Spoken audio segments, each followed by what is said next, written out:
낮은 형제는 자기의 높음을 자랑하고 부한 자는 자기의 낮아짐을 자랑할지니 이는 그가 풀의 꽃과 같이 지나갑니다. 해가 돋고 뜨거운 바람이 불어 풀을 말리면 꽃이 떨어져 그 모양의 아름다움이 없어지나니 부한 자도 그 행하는 일이 이와 같이 쇠잔하리라.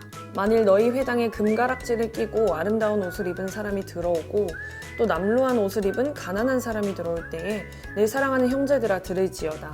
하나님이 세상에서 가난한 자를 택하사 믿음에 부요하게 하시고 또 자기를 사랑하는 자들에게 약속하신 나라를 상속으로 받게 하지 아니하셨느냐.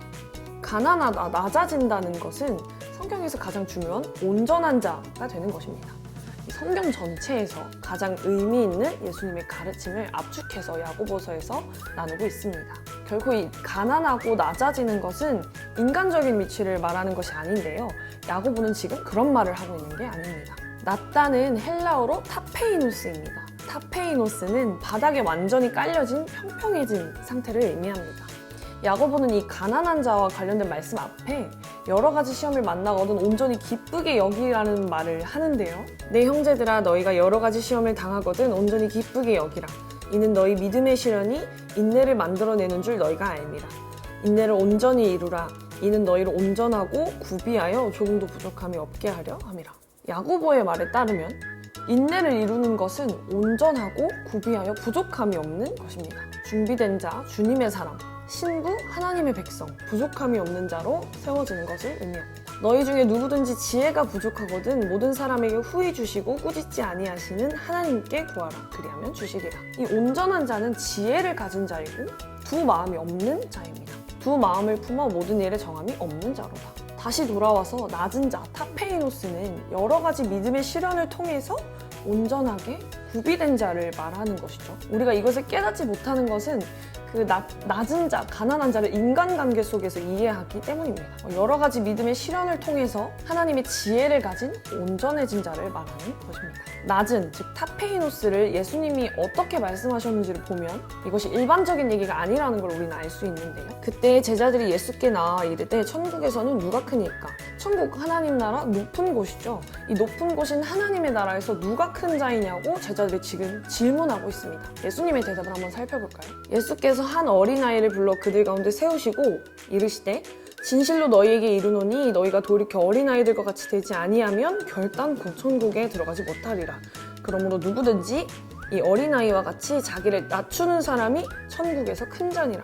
어린아이와 같지 않으면 천국, 그 높음에 들어가지 못합니다. 여기서 이 낮은 자 역시 앞에서와 마찬가지로 타페이노스라는 단어가 쓰였는데요. 정리하자면 낮아진 사람은 어린아이와 같이 자기를 낮춘 자입니다.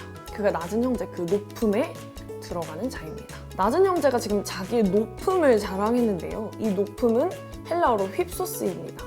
위로부터, 하늘 위, 위엄과 같은 의미인데요.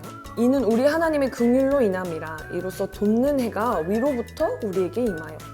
이 돋는 해는 예수님을 의미합니다. 예수님이 이 땅에 오시는데 하나님의 빛이 어둠에 비치는 것입니다. 그리고 이때 이 위 역시 휩소스입니다. 하나님의 나라가 돋은 해, 예수님, 곧 진리로 비추어지는 것입니다. 볼지어다 내가 내 아버지께서 약속하신 것을 너희에게 보내리니 너희는 위로부터 능력으로 입혀질 때까지 이 성에 머물라 하시니라. 아버지께서 약속하신 것, 성령을 기다리라고 했습니다. 그리고 그것이 위로부터 능력이 입혀지는 것이라고 말하고 있습니다. 이때 이 위로부터 역시 휩소스인데요. 낮은 형제는 바로 여기 아버지의 보좌 가운데 나아가는 자입니다. 그러나 너희가 이른 곳은 시온산과 살아계신 하나님의 도성인 하늘의 예루살렘과 천만 천사와 하늘에 기록된 장자들의 모임과 교회와 만민의 심판자이신 하나님과 및 온전하게 된 의인의 영들과 여기에 누가 들어가냐면 이런 하늘의 예루살렘, 하나님의 보좌, 나라, 영광, 위엄 앞에 선 낮은 형제가 들어갑니다. 낮은 자가 되어야 들어갈 수 있다는 말입니다. 돌이켜 자기를 낮춘 자, 회개한 자를 의미하는데요. 회개하라 하나님의 나라가 가까이 왔다는 말이 바로 이것입니다. 회개는 자기를 낮추는 것입니다. 장로 중 하나가 응답하여 나에게 이르되 이 흰옷 입은 자들이 누구며 또 어디서 왔느냐. 지난주에 살펴보았던 구절인데요. 이 흰옷 입은 자들이 어린 양의 피에 옷을 씻은 자들이었죠. 이렇게 어린 양의 피에 옷을 씻는 것이 바로 회개입니다. 이것이 높은 가운데 있다는 것입니다. 환난을 통과해야 합니다. 하나님의 나라의 영광 가운데 영적으로 하나님 앞에 서 있다는 것이죠. 하나님이 쓰시는 것이고 하나님의 음성을 듣게 되는 것입니다. 우리가 진정으로 원하는 성도들의 비전, 목표라고 하는 게 바로 이곳에, 높은 곳에 들어가는 것이죠. 이 낮아짐은 결국 예수 그리스도의 마음을 아는 것입니다. 이것이 빌립보서 2장에 너희 안에 이 마음을 품으라 곧 그리스도 예수의 마음이니 그는 근본 하나님의 본체시나 하나님과 동등됨을 취할 것으로 여기지 아니하시고 오히려 자기를 비워 종의 형체를 가지사 사람들과 같이 되셨고 사람의 모양으로 나타나사 자기를 낮추시고 죽기까지 복종하셨으니 곧 십자가에 죽으심이라. 자기를 낮춘 것이 곧 죽기까지 복종하고 십자가에 내가 죽는 것이라고 말씀을 설명하고 있습니다. 이 예수님의 마음을 우리가 가져야 하는 것이죠.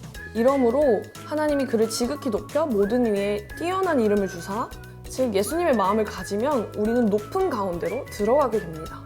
모든 이름 위에 뛰어난 이름이 되게 됩니다. 주님이 낮은 형제가 되었기 때문에 그를 높은 가운데 두신 것입니다. 그렇기 때문에 주님이 하늘에 오르셔서 하나님 보좌 우편에 앉으신 것입니다. 그런데 이것을 물질적으로 또는 외적으로 관계적으로 가난한 자, 낮은 자로 해석하는 것은 조금 안타까운 일이죠. 낮다는 것은 자기를 부인하고 십자가를 지는 삶을 의미하게 됩니다. 오늘 내용이 조금 많았는데요. 정리해보자면 낮은 자, 곧 가난한 자는 환난을 겪어 평평해진, 온전해진 자를 뜻합니다. 이 환난은 자기를 부인하고 십자가를 지는 것인데요. 이 십자가를 지고 자기를 부인하는 내용은 다음 주에 더 자세하게 살펴보도록 하겠습니다. 아재밌다 끝!